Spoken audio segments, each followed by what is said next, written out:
السلام علیکم ورحمۃ اللہ وبرکاتہ۔ محرم 7 نبوی شعب ابو طالب میں محصور ہونا۔ جب قریش نے دیکھا کہ روک ٹوک کے باوجود بھی اسلام کا دائرہ پھیلتا جاتا ہے، عمر اور حمزہ جیسے لوگ ایمان لا چکے، نجاشی نے مسلمانوں کو پناہ دی، سفراء بے نیل و مرام واپس آئے، یعنی سفارتکار۔ مسلمانوں کی تعداد میں اضافہ ہوتا جاتا تھا، اس لیے اب یہ تدبیر سوچی کہ حضرت محمد صلی اللہ علیہ وسلم اور آپ صلی اللہ علیہ وسلم کے خاندان کو محصور کر کے تباہ کر دیا جائے۔ چنانچہ تمام قبائل نے ایک معاہدہ مرتب کیا کہ کوئی شخص نہ خاندان بنی ہاشم سے قربت کرے گا، نہ ان کے ہاتھ خرید و فروخت کرے گا، نہ ان سے ملے گا، نہ ان کے پاس کھانے پینے کا سامان جانے دیا جائے گا، جب تک کہ وہ محمد صلی اللہ علیہ وسلم کو قتل کے لیے حوالہ نہ کر دیں۔ یہ معاہدہ منصور ابن اکرمہ نے لکھا اور در کعبہ پر آویزاں کیا گیا۔ ابو طالب مجبور ہو کر تمام خاندان بنی ہاشم کے ساتھ شعب ابو طالب میں پناہ گزین ہوئے۔ 3 سال تک بنو ہاشم نے اس حصار میں بسر کیے۔ وہ زمانہ ایسا سخت گزرا کہ تلاح کے پتے کھا کھا کر رہتے تھے۔ احادیث میں جو صحابہ کرام رضوان اللہ علیہم اجمعین کی زبان سے مذکور ہے کہ وہ تلاح کی پتیاں کھا کھا کر بسر کرتے تھے، یہ اسی عہد کا واقعہ ہے۔ چنانچہ سہیلی نے روز الانف میں تصریح کی ہے۔ حضرت سعد وقاص رضی اللہ عنہ کا بیان ہے کہ ایک دفعہ رات کو سوکھا ہوا چمڑا ہاتھ آ گیا، انہوں نے اس کو پانی سے دھویا، پھر آگ پر بھونا اور پانی میں ملا کر کھایا۔ ابن سعد نے روایت کی ہے کہ بچے جب بھوک سے روتے تھے تو باہر آواز آتی تھی، قریش سن سن کر خوش ہوتے تھے، لیکن بعض رحم دلوں کو ترس بھی آتا تھا۔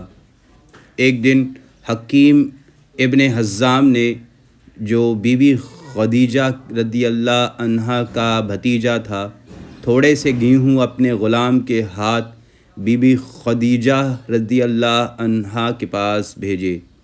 راہ میں ابو جہل نے دیکھ لیا اور چھین لینا چاہا۔ اتفاق سے ابو البختری کہیں سے آ گیا۔ وہ اگرچہ کافر تھا لیکن اس کو رحم آیا اور کہا کہ ایک شخص اپنی پھوپھی کو کچھ کھانے کے لیے بھیجتا ہے، تو کیوں روکتا ہے؟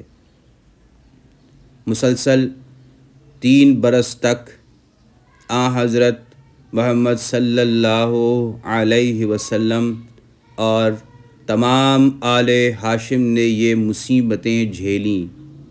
بالآخر دشمنوں ہی کو رحم آیا اور خود انہی کی طرف سے اس معاہدہ کے توڑنے کی تحریک ہوئی۔ الشام میں عامری خاندان بنو ہاشم کا قریبی رشتہ دار اور اپنے قبیلے میں ممتاز تھا۔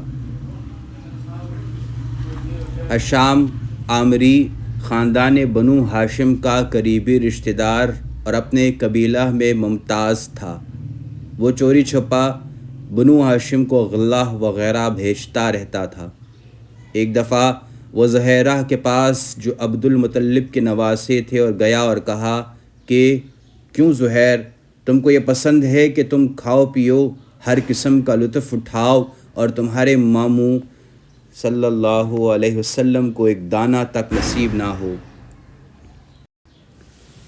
زہیر نے کہا کہ کیا کروں، تنہا ہے، ایک شخص بھی اس کا ساتھ دے تو وہ ظالمانہ معاہدے کو پھاڑ کر پھینک دے۔ ہشام نے کہا کہ وہ موجود ہے۔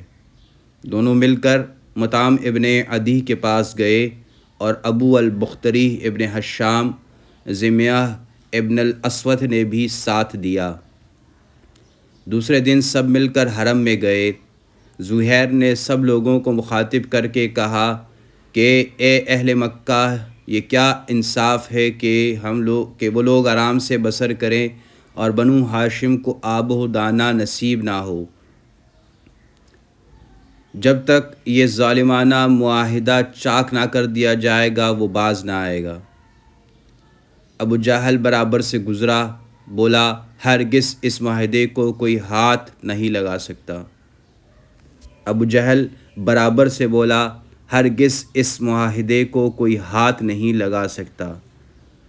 ضمیہ نے کہا کہ تو جھوٹ کہتا ہے، جب یہ لکھا گیا تھا اس وقت بھی وہ راضی نہ تھے۔ غرض مطعم نے ہاتھ بڑھا کر دستاویز چاک کر دی۔ مطعم ابن عدی ابن قیس، ضمیہ ابن الاسود، ابو البختری، زہیر سب ہتھیار باندھ کر بنو ہاشم کے پاس گئے اور ان کو درہ سے نکال لائے۔ بقول ابن سعدیہ 10 نبوی کا واقعہ ہے، اسی زمانے میں اسی عہد میں معراج واقعہ ہوئی، جس کی تفصیل تیسرے حصے میں آئے گی۔ اسی زمانے میں اسی عہد میں نماز پنجگانہ فرض ہوئی۔